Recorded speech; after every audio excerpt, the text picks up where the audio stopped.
Good afternoon. Welcome to the Midday Mull for Wednesday, the 4th of November.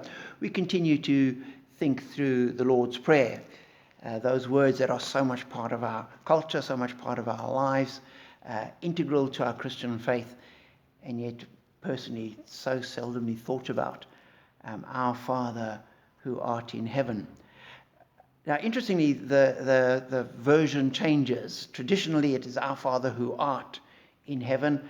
Today, the current translation is Our Father in heaven. I looked up in Matthew's Gospel, and the NIV has Our Father in heaven. So I went back to look at the Greek, and the little that I can make of it, and it appears that the verb isn't in the Greek, but it is implied, because essentially the Greek would translate something like Our Father who in heaven. So the is implied there.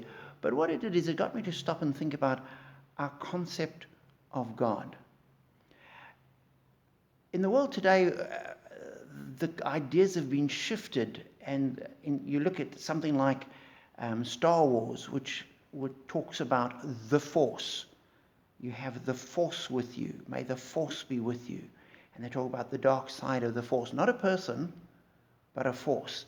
And then they try and have some kind of scientific description of how the Force works, which is just sort of looked to me like a appalling attempt to avoid any kind of spirituality in the saga. However, but there are a lot of people today that are happy to think of God as a principle, or God as a fundamental, or some kind of reality that isn't personal.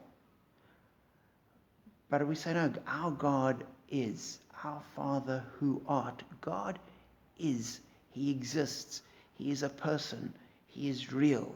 Back in the 1970s, I think it was, Francis Schaeffer wrote his trilogy on the existence of God and our faith, and it begins with the God who is there. And the fact that God is, that he is there, that shapes everything else.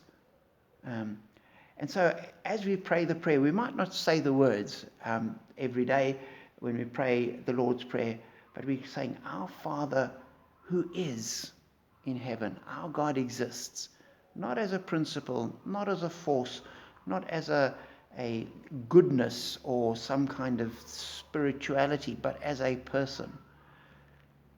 And this person is our Father. And that's who we speak to.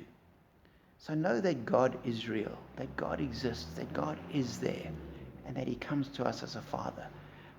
May that be the ground of your faith, and that be an encouragement in your life. Know that, hold on to it, and be blessed.